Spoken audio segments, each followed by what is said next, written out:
On my son's 10th birthday, my mom handed his present to my sister's son and said, "Only well-behaved kids deserve gifts." I just smiled. A little later, my son asked, "Is Grandma mad at me?" And I said, "No, buddy, she just forgot who pays her mortgage." When the mortgage was due again, I got 102 missed calls. My name's Matthew. I'm 36, a handyman with a beat-up white van, a dented toolbox, and a list of regular clients who know I show up on time and don't leave until the leak stops or the door closes right. I'm a dad before I'm anything else. My son, Leo, turned 10 last Saturday. He likes Lego, soccer, and the way a fresh pizza box fogs his glasses when he lifts the lid too close. We did the party at my mom's house because she insisted. "It'll be nice to have everyone under one roof," she'd said. Family. That word always came with strings in my family. You just couldn't see them until they tightened. The living room was crowded with balloons, paper plates, and half-inflated tin foil numbers that kept listing left. My sister, Kelsey, showed up 20 minutes late with her son, Owen, who is the same age as Leo but louder. He sprinted in, grabbed the good seat on the sofa, and peeled off a streamer while Kelsey pretended not to notice. Mom came down the hallway holding a glossy blue box with a silver bow and that smile she uses when there's an audience. "Let's do presents," she said, clapping. Leo stood in front of her like he'd practiced in the mirror. "Thank you, Grandma," he said, cheeks pink. He's a good kid. Too good for what came next. Mom looked at him, then at Owen, and her mouth tightened. "Only well-behaved kids deserve gifts," she said, soft but sharp, like she wanted it to sting without making a scene.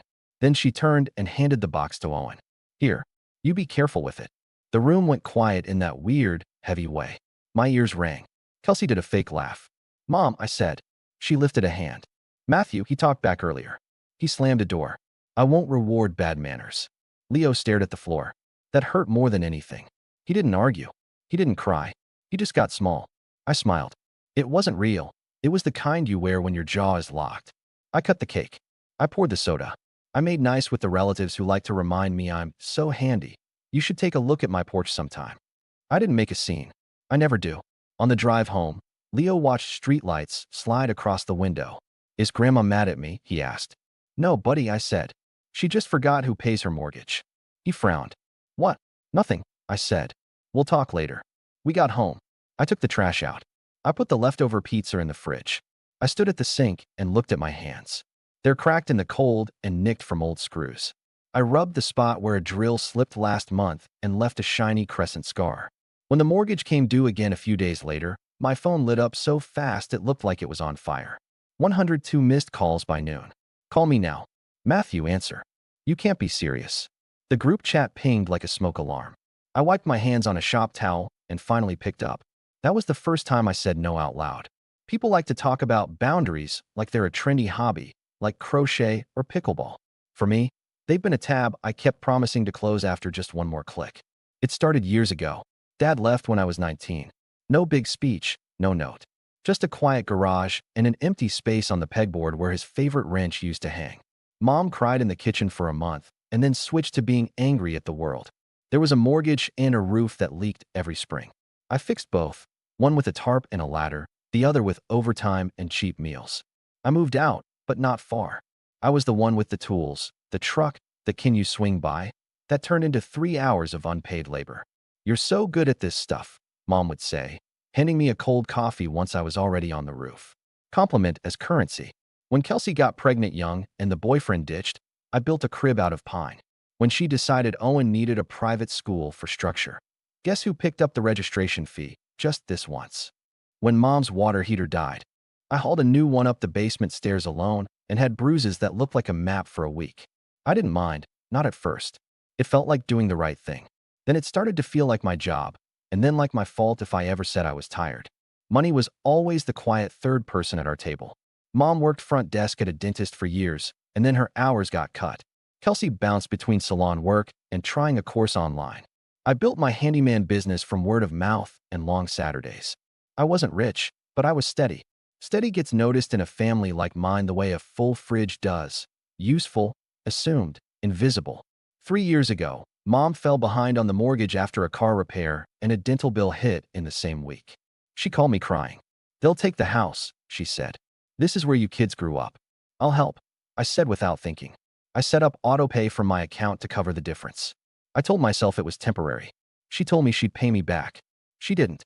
We never spoke about it again except when her tone got sugary. My lifesaver, she'd say when I changed a light bulb, like the bulb and the house were the same thing. Kelsey got used to it faster than Mom. You're doing amazing, she'd tell me. Then send me a Zelle request for Owen's camp deposit with 3 heart emojis. If I pushed back, she'd go quiet for a day and then send a voice note. I just thought you, of all people, would understand how hard it is. The group chat was a whole other circus. Mom's updates, Kelsey's selfies, distant relatives chiming in with proud of this family whenever someone posted a casserole. If I didn't answer immediately, Mom would text me separately. Is everything okay with you? You've been distant. Distant, as in not paying for something yet. Last winter, when business dipped, I told Mom I might have to reduce what I covered for a month. She didn't ask if I was okay. She said, well, I hope you're not being dramatic. Your sister's relying on you too. Relying on me for what? I asked. Just things, she said. She has a lot on her plate. Be generous. Who's generous to me? I said, but I said it under my breath. There were little cuts that added up. Like the time I replaced Mom's back door, and she told everyone at Easter that Uncle Tim had helped her get it done because he'd lent her his tape measure for an afternoon 12 years ago. Or when I got Leo a new bike and Kelsey sniffed, must be nice, and then asked if I could cover Owen's soccer fees again because it's unfair if only one cousin gets to do things. I tried to keep peace. I swallowed a lot. I kept counting how many months until the mortgage might be small enough to hand back to her. Then came Leo's 10th birthday and the blue box with the bow and Mom's voice. Only well-behaved kids deserve gifts. Here's the part that matters. Leo didn't slam a door. He closed it because Owen kept following him into the bathroom and flipping the light off. Leo said, stop, and shut the door. That was it. Mom decided it was a disrespect plot. After the party, my phone buzzed with a text from Mom. We need to talk about Leo's attitude. Then Kelsey. You know Owen didn't mean anything. He's just spirited. Maybe Leo could be more flexible. Flexible. Like my knees when I'm crawling under a sink. Like my bank account when there's pinches. I didn't answer that night. I sat at my kitchen table with the stack of transfer confirmations I'd saved because I'm not stupid. Every mortgage payment. Every school fee. Every Zelle request with a heart emoji. I added them up with a stubby pencil Leo uses for homework. The number made my jaw click. I stared at it and thought about the way Mom's eyes slid past Leo when he blew out his candles. Then the little, greasy things started showing up. I noticed the lock on my van had fresh scratches, the kind someone makes trying the wrong key. I found my spare cordless drill in Kelsey's trunk when she asked me to help her move a dresser, and the back popped open. Oh, I meant to ask, she said. She hadn't meant to ask. It would have just lived there until I went looking. Mom posted a photo of Owen in that blue box hoodie with the caption, "My good boy." No mention of Leo. Nothing about his day. In the comments, Aunt Carol wrote, "Grandma knows best." I put my phone face down and stared at the ceiling like it could explain why a person lets themselves be treated like a walking debit card with a toolbox. Payday came around. My autopay reminder for Mom's mortgage popped up. I clicked pause. It felt like removing a splinter. Sharp, then clean. An hour later, Mom texted, "Everything's still set for the 15th. I put the phone in my pocket and went to install a mail slot for Mrs. Diaz. It was cold, the kind that makes your breath look like you're telling secrets. I finished, took cash, and wrote a receipt on a piece of cardboard because my printer's always out of ink. That night, I told Leo what I should have told him a long time ago, in words he could hold. You didn't do anything wrong, bud. Grown-ups can be wrong and loud at the same time. He nodded. Are we not going to Grandma's anymore? We'll see, I said. But we are going to the park Saturday. And you're picking the pizza toppings. He smiled, small at first, then bigger. It felt like someone finally turned the light on in a room I was working in. When mortgage day hit, the call started. At first it was 1, then 5, then 20. Mom. Kelsey. Unknown numbers that were probably Mom calling from the office phone, the neighbor's landline, a borrowed cell, anything to get through. I set the phone on the workbench and kept sanding. Sawdust fell in little gold drifts. The phone vibrated until it slid against a screw and thunked to a stop. I let the calls pile up until the number looked fake. 102. Then I picked up. Matthew. Mom's voice landed hard, all brittle sugar. Why is the mortgage payment missing? I paused it. You what? It wasn't confusion. It was disbelief that I had the nerve to do anything but comply. I paused my portion. I'm not paying it this month. Or next month. There was a silence that felt like a storm backing up on the highway. You can't just, she exhaled sharply. Do you want me to lose the house? Your childhood home? Are you punishing me because I disciplined your son? Is that what this is? It's because I've been paying your mortgage for 3 years, I said, calm, like reading instructions. It's because you handed my kid's birthday gift to another child and said he didn't deserve presents. It's because I'm not an ATM. You're being dramatic, she snapped.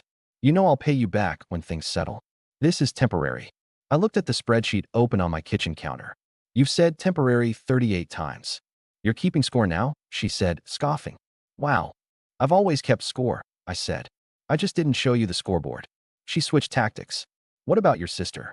She relies on your help for Owen's school. He needs stability. Leo needs stability, I said. He needs to know his dad will stand up for him. So you're going to let your mother sink because your feelings are hurt? I didn't raise my voice. No, I'm going to let adults handle their own bills. From the background, I heard Kelsey. Put him on speaker. Matthew, she said brightly, the way you talk to a customer you're about to upsell. Let's not make this ugly. Owen's tuition is due. Mom's mortgage is due. You've always helped. What changed? I watched my son get smaller in your mother's living room, I said. That changed. Oh my God, she said, laughing like a person who laughs at the wrong part of a movie. This is about a hoodie? You're going to blow up the family over a hoodie. This is about respect, I said, and money, and how the two have to live in the same house. Kelsey huffed. If you're trying to punish us, it won't work. We'll figure it out. Good, I said. Figure it out.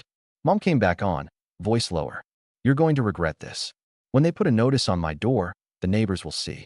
You'll be the one who made that happen. Mom, I said gently. The bank puts the notice on the door. Not me. Are you proud of yourself? She asked. Because I hope this is worth it. I looked at Leo's science project drying on the counter, a cardboard volcano with red paint pooling at the base. He'd been worried it wouldn't erupt on cue. We tested it 3 times until it worked every time. I said. I'm proud I'm finally doing the right thing. Matthew, she said, voice breaking into anger again. After everything I've done for you. I honestly tried to think of what she meant. I waited, gave her space to say it. She didn't. Just breathing. Just the sound of Kelsey whispering, he's lost it. I ended the call. I typed into the family group chat. Effective today, I'm out of the Bank of Matthew business. Mortgage, tuition, fees, not my responsibility. Attached is a summary of what I've covered since 2022. Going forward, please do not ask me for money, tools, or my time without offering payment and a schedule. Also, do not disrespect my kid in front of me again. If you do, we leave. That's the boundary. I attached the spreadsheet. Dates, amounts, notes. Blue Hoodie Day was not on the list, but it was the headline in my head. The explosion was immediate. Aunt Carol, family doesn't keep receipts. Cousin Drew, this is tacky. Mom, delete that now. Kelsey, you're sick. You need therapy. Leo wandered into the kitchen, rubbing sleep out of his eyes. Morning, he said. I put the phone down and poured cereal. It pinged through breakfast, through dishes, through a sink repair across town where the client kept apologizing for calling me on short notice. You're fine, I told her, and I meant it. It felt good to help someone who said thank you like it was a word and not a leash. At lunch, my phone rang again. Unknown number. I wouldn't have answered if I'd known it was the bank. A calm woman with a calm voice informed me the mortgage was 30 days behind already before my part. Mom had told me it was only a few days late. The calm woman mentioned foreclosure timeline, options, and co-signer. I'm not on the loan, I said. No, she said. But your name is on the payment history. We assumed. Assume less, I said, and wrote down the dates anyway. Facts are armor when people throw feelings at your head like rocks. That evening, Mom called again. They said they're coming to post a notice next week, she said, not crying but performing it. You want me humiliated? I want you to call the bank and work out a plan, I said. Sell the second car. Ask Kelsey to pick up extra shifts.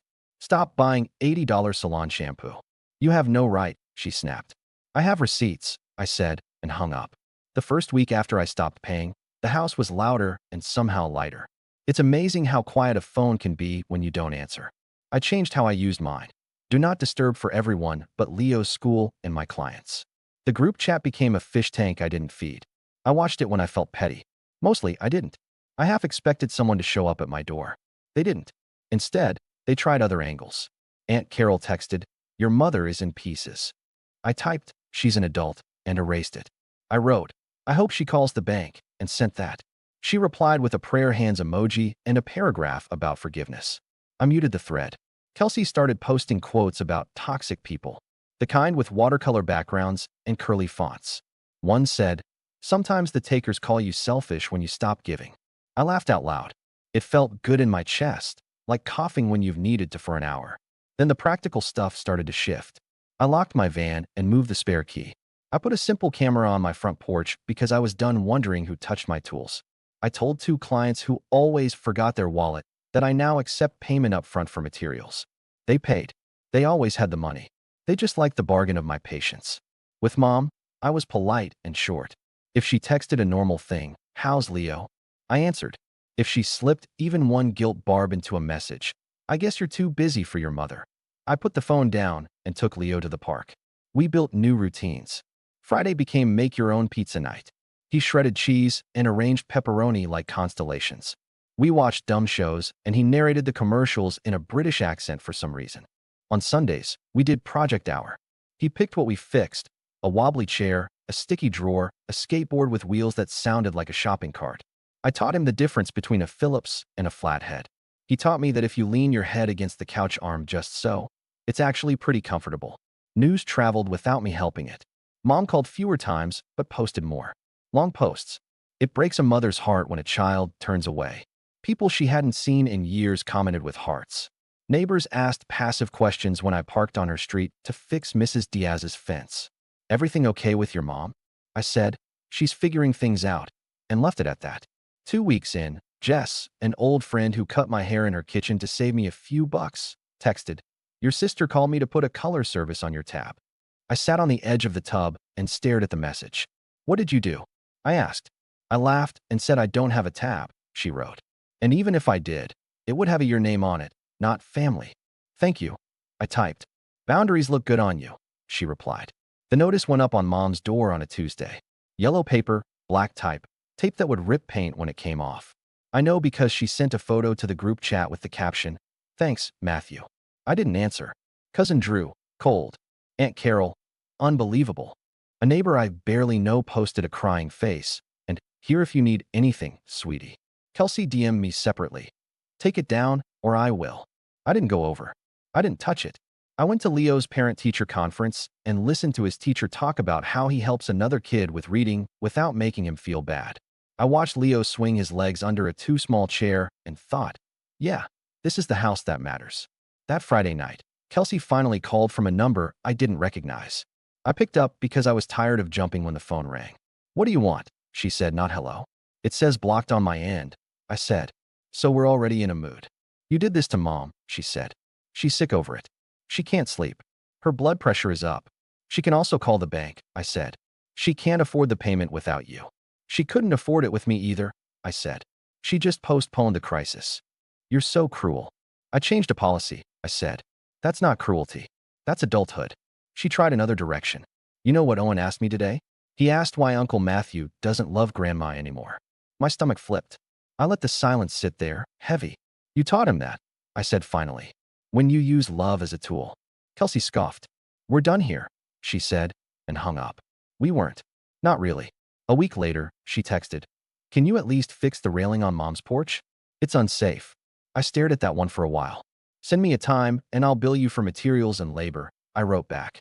She replied with a photo of a middle finger made of emojis. I muted her, too. Then something unexpected happened. Mom called me on a Sunday afternoon. Her voice was small. "I talked to the bank," she said. "They can do a trial plan. It's still a lot." "That's good," I said. "It's a start." A beat. "I sold the Honda," she added. "I didn't want to, but the insurance was killing me. I can manage with my coworker driving me twice a week." "We'll see."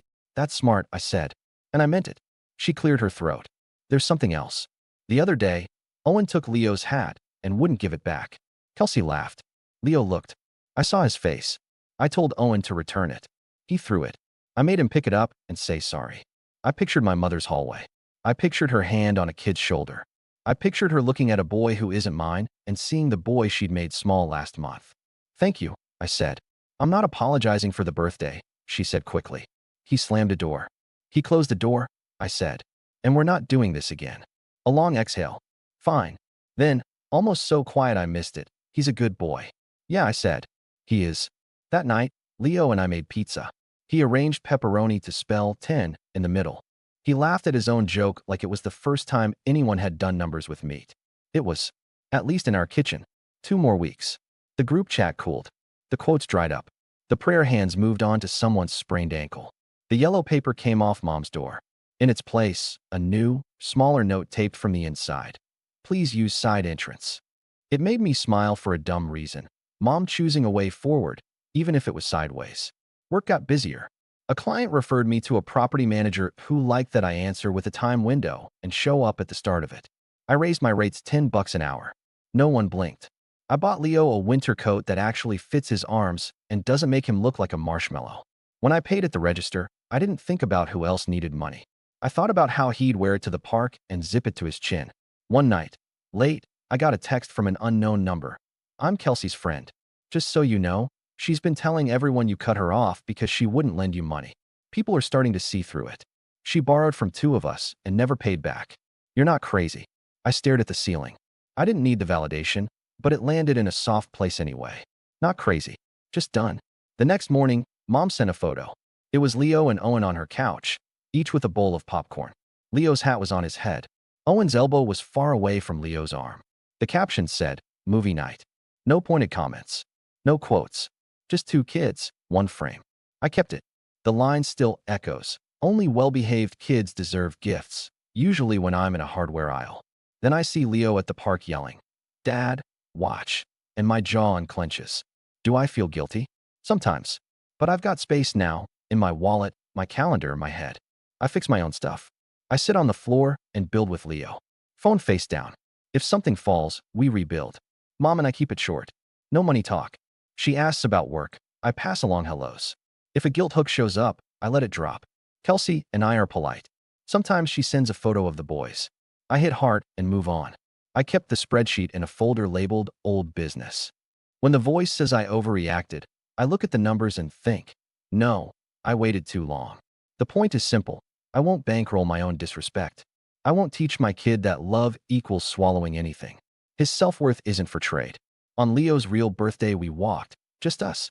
Are we still going to Grandma's sometimes? He asked. Sometimes, I said. When it feels good. He nodded. Okay.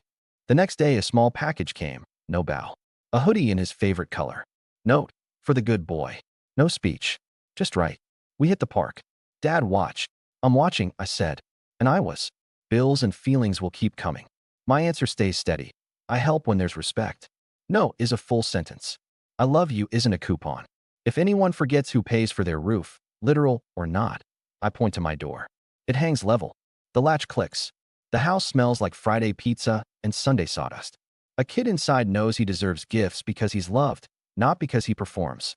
And if they still don't get it, not me. Not anymore.